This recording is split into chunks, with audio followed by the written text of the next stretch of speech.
Welcome to Love's Tender Flame. Tales of Romance. I'm Mardell, reading The Auction Block by Rex Beach.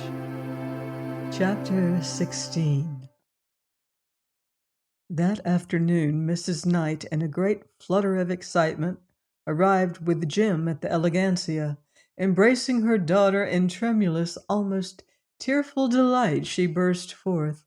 "You dear, you darling! Jim came home not an hour ago and told me everything. I thought I should swoon." "Told you everything?" Lorelei flashed a glance at her brother, who made a quick sign of reassurance. "Yes, Peter is so happy. He's better already and wants to meet Robert. You know, neither of us have seen our new son. That's just what he's going to be, too. A real son like Jim. But I think you might have telephoned." She checked her exuberance to inquire in a stage whisper that carried through the flat. "Is the dear boy here?" "Sure, where's Brother Bob?" echoed Jim. "He went home to change his clothes and to telegraph his people." "But how strange! How terrible you look!" Jim volunteered an explanation. "Remember, Ma, we were up all night and it was some wedding party. Pipe me! I look like a wreck on the Erie." "And to think that while Lilas was out enjoying herself with you, poor Mr. Hammond was lying with a bullet in him. I never had such a shock as when I read the extras. You've seen them?" Lorelei nodded. Indeed, the room was strewn with newspapers. "They say it was accidental, but pshaw." Mrs. Knight shrugged knowingly. "Don't you think it was?" "My dear, think of his family troubles and financial worries." "That's the general talk," Jim agreed. "Things were boiling when the market closed. All of his stocks are way off. Well, I don't blame him." "Yes, and he'd quarreled with Lilas, too. That's why she sailed for Europe this morning." Mrs. Knight's hard eyes glittered. Her sharp nose seemed to lengthen. "I'll warrant she knows a lot more than she'll tell. I'd like to question her, and I will when—" "Lorelei, you're white as a sheet. Are you ill?" "No, only everything came at once. It was a long night." Jim sighed wearily. "Deliver me from hysterical fluffs like Lilas. I'd rather load a cargo of boa constrictors than start her for the briny." What with Lorelei's good fortune and Lila's catastrophe, Mrs. Knight was well nigh delirious. It was not often that she could roll two such delicious morsels under her tongue, for she patently gloried in the opportunity for gossip. She ended a period of chatter by saying, "It just goes to show that a girl must be careful. If Lilas had behaved herself, she'd have been married and rich, like you. Oh, I can't believe it has come true. Think of it yourself, dearie. I'm nearly out of my head." She dabbed at her moistening eyes, becoming more and more excited as she dwelt upon the family's sudden rise to affluence. She was still rejoicing garrulously when Lorelei burst into one of her rare passions of weeping and buried her face in her hands. "Child alive!" cried her astonished mother. "What ails you?" Instantly Jim's suspicions caught fire. "Say, has Bob welched?" he demanded harshly. The amber head shook in negation. "Isn't he nice to you?" quavered Mrs. Knight. "Yes, but I'm sorry I did it. He was drinking. He didn't know what he was doing." "Hush!" Mrs. Knight cast a fearful glance over her shoulder. It was all straight and above board, and he knew perfectly well what he was about. Jim would swear to it. Lorelei lifted a tragic, tear-stained face. I ought to be hanged, she said. Jim laughed with relief. There's gratitude for you. If I had your share of the Wharton coin, I'd let 'em hang me for a while. There, there, Mrs. Knight chided her daughter. You're worn out, and no wonder, but everything is lovely. I'm dying to meet Robert's mother, and now that we have so much in common, I'm sure I'll like her, although I can't see what pleasure she can get from giving away money. Why, she's simply robbing Bob's family when she throws her thousands to charity. And I intend to tell her so, too. In a nice way, the first chance I get. Of course, you'll quit the review tonight. That'll be a relief, won't it? Has Robert given you anything yet? They say he's terribly generous. I can't quit right away, now that Lilas has left. But I dare say Bob won't let me work very long. Indeed, I should hope not. Mrs. Knight's chin lifted. If I were you, I'd never go near Bergman's theater again. Let him sue you. Jim eyed his sister admiringly. You're a dandy crier, sis, he observed. Your nose doesn't swell and your eyes don't pop out. You could sob your way right into the Wharton family if you tried. He lit a cigar, sighed gratefully, and dragon-like emitted twin columns of smoke from his nostrils. Hannibal Wharton is worth 20 millions. Easy, he went on complacently. Maybe 40. We didn't do so badly for country yaps, did we? It feels mighty good to be in the kale patch. No more small change for yours truly, but say, it was a battle. Mrs. Knight ran down slowly, like a clock. This sudden and unexpected triumph had gone to her head. She could talk only of dollars and cents. In her fancy, she juggled huge sums of money. She drew extravagant pictures of a glittering future in which the whole family figured. Throughout this sordid chatter, with its avaricious gloatings and endless repetitions, Lorelei sat listless, her thoughts far from pleasant. It had required this final touch to make her feel fully her wretchedly false position. As mother and son were leaving, Jim managed to get a word in private with his sister. Don't weaken, he cautioned her. Lynn's gone and it's all over. We've got the whip hand on all of 'em. Hammond, Merkel, Bob, Lilas, everybody. We got 'em all, understand? We've landed big. When she was alone, Lorelei gave a sigh of relief, which changed to a sob as the sense of her helplessness surged over her again. She was worn out, and yet she could not rest. She longed for the open air, and yet she dreaded to show herself abroad, fearing that someone would read her secret. Thoughts of the evening performance at the theater filled her with unfamiliar misgivings. She wondered if she could appear in public without breaking down. She knew well enough who had fired that shot. Would others fail to suspect?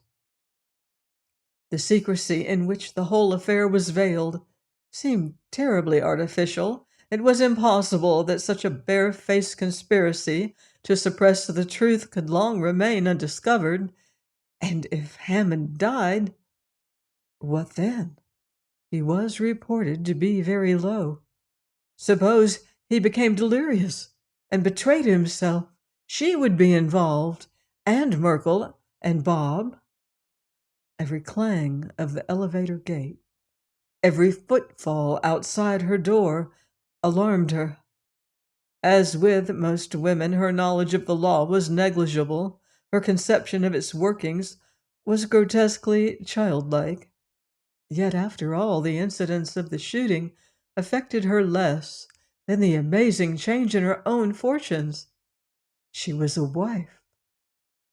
The word sounded shockingly unreal. This was no longer her home, her sanctuary. Another had equal share in it. She no longer belonged to herself. Another possessed her. And worst of all, that other was practically a stranger. She felt her cheeks burn. She was suffocated by a sense of shame from which there was no escape. In one night she had passed the turning point from girlhood to womanhood, from womanhood to wifehood, and there had been no love, no faith, no glamour even in the act. She had deliberately sold herself. She wearily wondered where the new road led. Surely not to happiness. Toward evening, Adore Demarest telephoned, and with many anticipatory exclamations of pleasure, invited Lorelei to dine. "I can't," answered Lorelei faintly. "Bother your engagements." Miss Demarest's disappointment was keen. "I can't even explain unless you'll come here." "To dinner?" Lorelei decided swiftly. She dreaded to be alone with Bob. Her constraint in his presence was painful, and he also, before going out, had appeared very ill at ease. He had not even made plans for the evening meal. In view of all this, she answered, "Yes, to dinner. Please, please come." "What is the matter?" "I'll tell you later." Miss Demarest yielded not without some regret. "I was going to cook this supper myself, and I'm all done up like a sore foot, but I'll remove the bandages. I suppose you know the potatoes are peeled, and the salad will spoil unless I bring it." "Then bring it, and hurry." Lorelei was not quite sure that Bob would consent to dine in the modest little home, but under the circumstances idleness was maddening, so she fell to work. It seemed very odd when she thought of it, for the bride of a millionaire to prepare a meal with her own hands, but anything was preferable to dining out in her present frame of mind. This was very different from what she had expected, but everything was different. Once the marriage had become known to Bob's people, and he had thoroughly sobered down, once she had withdrawn from the cast of the review, their real life would begin. Bob was pale and a bit unsteady when he arrived, but Lorelei saw that he suffered only from the effects of his previous debauch. He was extremely self-conscious and uneasy in her presence, though he kissed her with a brave show of confidence. "I galloped into the bank just as they slammed the doors," he explained, "but my bookkeeping is rotten." "Yes?" "My accounts somehow never tally with theirs, and they always explain very patiently it's a patient bank, that they use adding machines. Beastly nuisance, this constant figuring, especially when you never hit the right answer, but a man can't expect to compete with one of those mechanical contraptions." "Are you trying to tell me that you have overdrawn?" "Exactly, but I drew against the old gentleman as usual, so on with the dance. What's the idea of the apron?" "It's nearly dinner time." Bob's eyes opened with surprise. "Why, we're going to Delmonico's." "I'd rather do this, if you don't mind." She eyed him appealingly. "I don't feel equal to going out tonight. I'm afraid." "Don't you keep a maid?" he inquired. "Where would I keep her? In the ice box?" Lorelei smiled faintly. His glance brightened with admiration. "Well, you look stunning in that get-up, and I'd hate to see you change it. Do you mean to say you can cook?" "Not well, but I can fry almost anything. Mother has a maid. I couldn't afford to." "I love fried things," he assured her with a twinkle. And to think you're going to cook for me. Now, that's an experience for both of us. Let's have some fried roast beef and fried corn on the cob with fried salad and cheese. Don't tease, she begged uncertainly. I hardly know what I'm doing, and I thought this would keep me busy until theater time. He extended a hand timidly and patted her arm, saying with unexpected gentleness, Please don't worry. I suppose we dine in public, but if you like this better, so do I. When we pull ourselves together and get settled a bit, we'll make our plans for the future. At present, I'm still in a daze. It was a terrible night for all of us. When I think of it, I'm sure it must have been a dream. I saw Merkel. He's perfectly cold and matter of fact about it all. He got back to Hammond's house ahead of the doctor, and nobody suspects the truth. But the street is in chaos, and all of Hammond's companies are feeling the strain. The shorts are running to cover, and there's a report that it was suicide, which makes things worse. It couldn't have happened at a more inopportune time, either. Dad's on his way from Pittsburgh to help save Merkel's bank. Shouldn't you have been at business on such a day? Bob shrugged carelessly. I'm only a joke broker.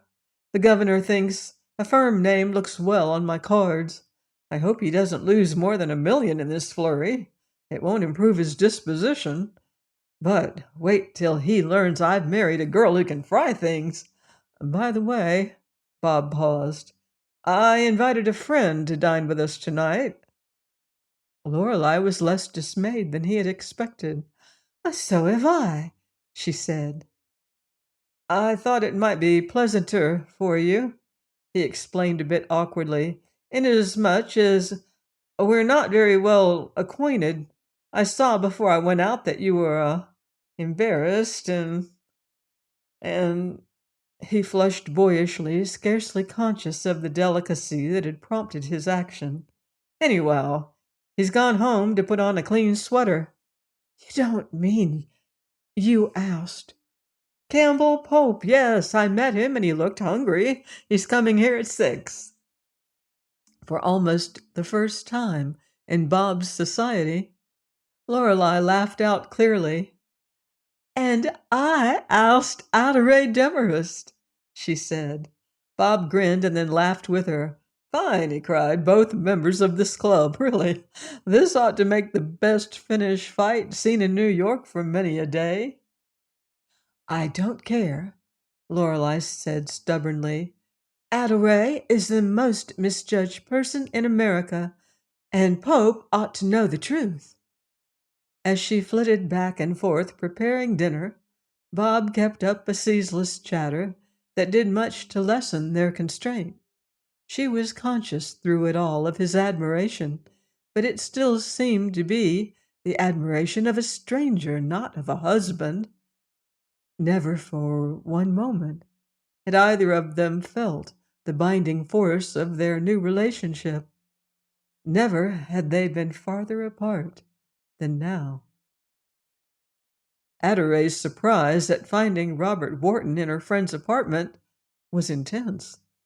And when she learned the truth, she was, for once in her life, speechless.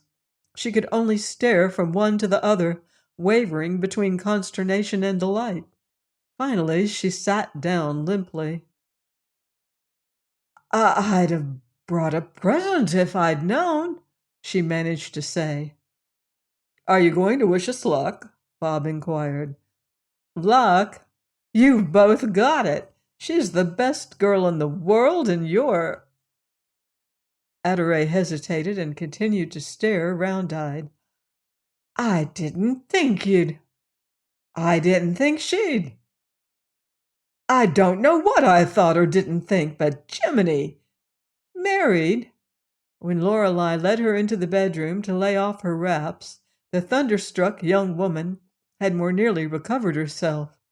Why, he's worth millions, she exclaimed in a whisper. Billions! I don't know how to talk to him. Or you, for that matter. Shall I call you my lady, or your honor, or—" "You knew how to talk to him that night of the supper. And to think you married him after what happened. I'm going to slap the very first millionaire I meet. Maybe he'll propose to me." She was suddenly dismayed. "Why, I can't afford to buy you a wedding gift. You'll expect a diamond sunburst or a set of sea otter. I didn't dress for dinner either. I suppose I should have worn the crown jewels." "You're going to wear an apron and help me scorch the dinner," Lorelei laughed. "You cooking with a billionaire husband?" Adore gasped. "Am I dreaming? Oh, why don't you dine aboard his yacht or buy the plaza and have dinner served in the lobby? You cooking? Why, you're going to have automobiles to match your dresses, and chateaux in France, and servants, and stables of polo ponies, and a Long Island estate, and a hunting lodge, and thousands of gowns, and a maid to put 'em on. She'll do it, too, when you're not looking." Miss Demarest paused, dazzled by the splendor of her own imaginings. "You cooking! Oh, stop fidgeting and let me kiss you there." As Lorelei explained the reasons for tonight's program, Adore saw for the first time the weariness in her friend's eyes, the pallor of her cheeks, the tremulous droop of her lower lip. Seizing Lorelei by the shoulders, she held her off as the target for a searching gaze. "Tell me, did they make you marry him?" she inquired fiercely. It was plain to whom she referred. "No." "Phew, I'm glad to hear that. You love him, don't you?" The answer came readily enough, and the blue eyes did not flinch. But the smile was a trifle fixed, and the cheeks remained colorless. "Why, of course, he's very nice." "Lorelei!" Miss Demarest's fingers tightened. Her voice was tragic, but she had no chance to say more, for Bob called just then from the living room. "Hurry back, girls. There's something burning, and I can't find the emergency brake." When Adore finally came forth in one of Lorelei's aprons, really a fetching garment, more like a house dress than an apron, Bob told her whom they were expecting as the other guest. She paused, with a bread knife upraised. "That viper!" she cried. "Campbell isn't a viper, he's a cricket, a dramatic cricket," declared Bob. Adore began to undo the buttons at her back, but Bob seized her hands. "Let go! I'll blow up if I see that creature!" she exclaimed in a kind of subdued shout. Argument proved vain until Lorelei told her firmly, "You owe it to yourself, dear, and we won't let you go." The dancer ceased her struggles, her brows puckered. "Perhaps I do owe it to myself, as you say. Anyhow, I haven't taken a human life yet, and this is my chance." "Don't kill him. Just stay and spoil his dinner," Lorelei urged. Determination gleamed in Miss Demarest's countenance. "I'll do it. He's spoiled many a dinner for me. But give me room. Don't touch me. I'm distilling poison like a cobra." She seized the gleaming bread knife and brandished it. "When the crisis comes, stand back." "Seriously now, Lorelei has told me everything, and I want Campbell to acknowledge his mistake," said Bob. "The public has swallowed that royalty hoax, but there's no use deceiving him." Despite her show of bravery, Adore was panic-stricken when the doorbell rang, and Bob went to the door to explain the change of plan and invite Pope in. The latter could be heard saying, "Ah, that's fine. Me for a home-cooked dinner. Here's an unabridged cluster of orchids for Mrs. Wharton, too. If I'd had time, I'd have brought you a hanging lamp or a plush album decorated with seashells. He entered the living room with a hand extended and a smile upon his lips, then halted as if frozen. By the time he had been introduced to Adelaide, he had burst into a gentle perspiration. Certainly, the personal appearance of the notorious dancer was sufficiently unexpected to shock him. She might have been anything rather than a king's favorite. She looked more like a prim little housewife as she helped Lorelei with her homely tasks, and the incongruity affected Pope painfully. With involuntary suspicion, he avoided her after his first stiff greeting, but his eyes followed her furtively, and he wandered slightly in his attention to Bob's chatter. As for Miss Demarest, she took a grim delight in his discomfort and prepared to blast him with sarcasm to wither him in her contempt when the moment came. Meanwhile, she listened as the two men talked, turning up her nose when Pope scored Broadway with his usual bitterness. He thinks that's smart, she reflected, but she too detested the great trite way, and his words expressed her own distaste so aptly that she could think of no argument sufficiently biting to confound him. She deliberately framed a stinging reference to his pose in the matter of dress, though in frankness she had to admit that he wore his gray sweater vest with an air of genuine comfort and unconsciousness. Then she remembered, barely in time, that her own style in garments, both on and off the stage, was far more startling than his, and decided that she would merely be laying herself open to a disastrous counterattack if she hurled her sarcasm in that direction. Therefore, she sought another opening. She had made up her mind to begin humbling his conceit by voicing her contemptuous regard for newspaper men in general, when he once more forestalled her by giving crisp expression to the very sentiments she was rehearsing. Oh, of course, it was all affectation, like his slovenly disregard of fashion. And yet, she was interested to hear him tell Bob. I don't like the business, never have. Every time I get some money ahead, I quit and try something else. Writing isn't a man's exercise, anyhow, and journalism is just a form of body snatching. The average reporter is a ghoul. You don't do reporting, said Bob. No, I don't, but that's all a dramatic review ought to be, a news story. Why not have social critics to comment on society entertainments or financial critics to roast unhealthy commercial enterprises and advertise safe ones? How long do you think Wall Street would stand for that?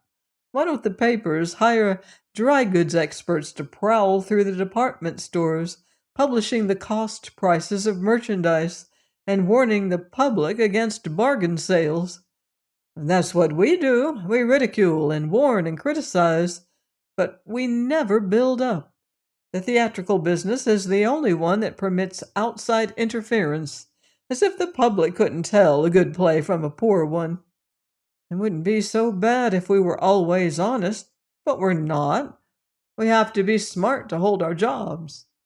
We're like a patent dandruff cure. We don't cure, but we sting, and the public thinks we're beneficial.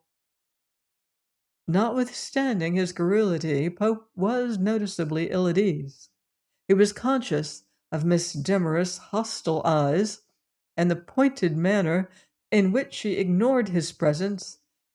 It was disquieting. He had the feeling that she was carefully measuring him and preparing herself to take revenge in some characteristic feminine manner. Knowing extremely little of women, he could not imagine what form that revenge would assume, and the uncertainty annoyed him. The dinner seemed slow in coming. Conversation dragged, and rising, he began to wander nervously about, canvassing his mind for some excuse to leave. Bob appeared to enjoy his lack of repose and offered no relief, At last Pope turned to the piano and fluttered through the stack of sheet music he found there. "Do you play?" inquired Bob. "Yes, why?" "Oh, you look as if you did. You're kind of badly nourished. Know any ragtime?" Pope shuddered. "I do not." "Too bad. I was going to ask you to stir up the ivories." "Nobody likes good music any more," growled the critic, seating himself upon the bench. His sensitive fingers idly rippled the length of the keyboard, and a flood of melody filled the room. "Say, you do know your way around, don't you? Can't you pick out 'Here Comes My Daddy Now' with one finger?" The musician groaned. "What a pity."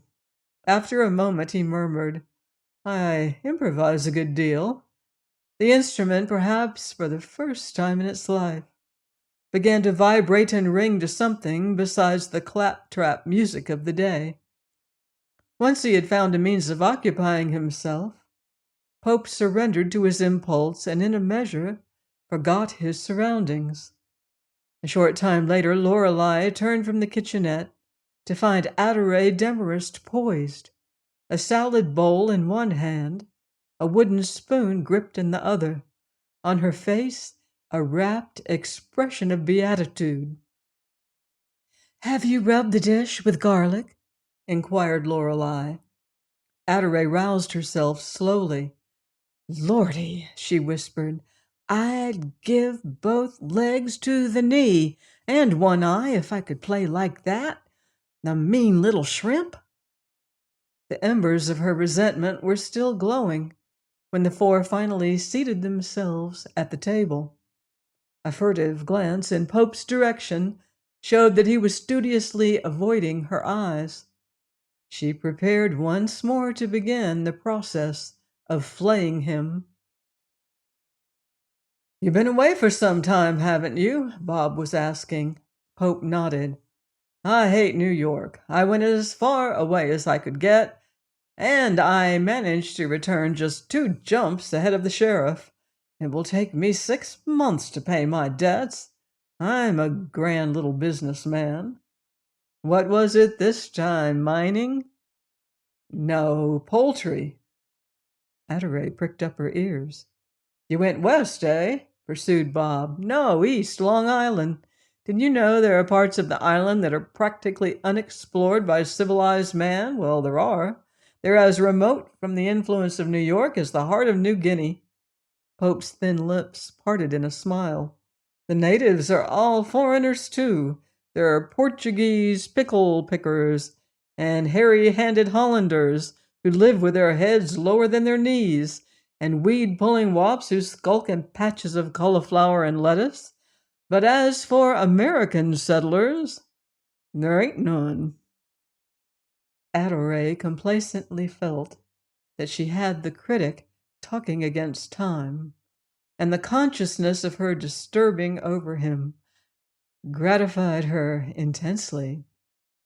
"Their language is a sort of reverse English," Pope went on, "and it's a hard country to explore because of the dialects. Some of the people are flesh eaters, but the price of poultry is so high and the freight on eggs is so low that most of them are vegetarians.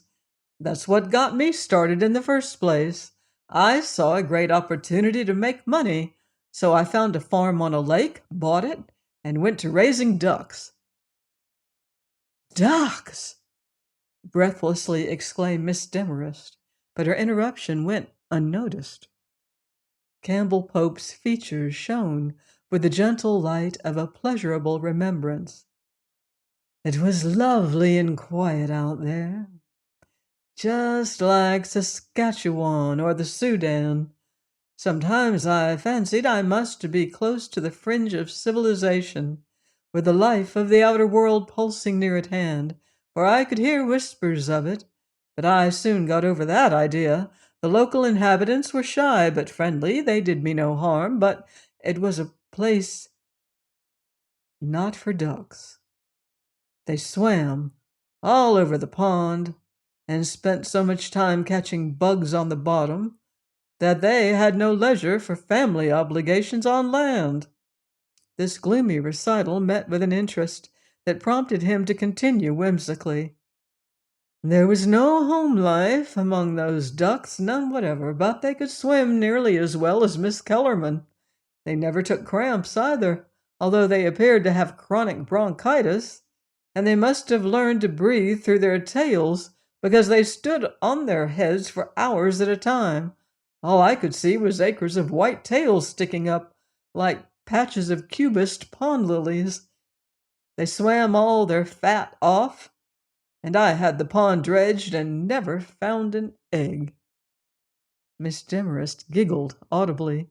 She had lost all interest in her food. She was tingling with excitement. "Why didn't you fence them in?" she asked. Pope eyed her for a fleeting instant, then his gaze wavered. "I fenced the whole pond to begin with. It nearly broke me." "A duck shouldn't have much water. What kind were they?" Plymouth Rocks or Holsteins or Jersey Lilies. Anyhow, they were white." "White pecans?" The critic frowned argumentatively. "What is a duck for if he isn't to swim? What is his object? We had 6 on my father's farm. They swam all the time. Of course, 6 isn't many, but—" "Naturally, they didn't do well." "But they did do well, and quite naturally, too. They did beautifully, in fact. They never had an ache or a pain. What do you know about ducks?" Adore answered in a tone of calm and utter certainty. "I know everything. I've read hundreds, maybe thousands of duck books. I have a whole library of them." "A duck library. I thought so. But did you ever own a library of ducks? There's a difference. A man doesn't have to know anything to write a book. I've done it myself. Practical experience is the thing." "Did you keep cows for them?" Pope stared at his inquisitor for a moment. Then he explained with patient politeness. "These were not carnivorous ducks. They ate bugs and fish and corn." "Corn!" Adore was shocked and credulous. Her eyes glittered with the fire of fanaticism. She no longer saw in this man an enemy, a vile creature branded with the mark of the beast, but a fellow enthusiast. A surprisingly ignorant one, to be sure, but an enthusiast for all that, and therefore bound to her by unbreakable bonds. Live steam would have been more easily confined than the vast fund of technical knowledge with which she was crammed. "You should have fed soft food and sour milk," she began. "Buttermilk would have been all right, and in that way your cows would have been self-supporting. You need a good pasture with a duck farm. When I was in Germany, I saw the most wonderful incubator. A child could operate it.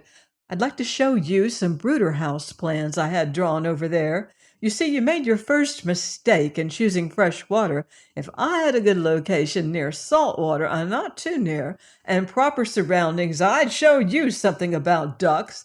I'd start with 1,000. That's plenty. And then kill for the market as they quit laying, and mix the stock right, and in 3 years—" Bob Wharton signaled frantically to his wife.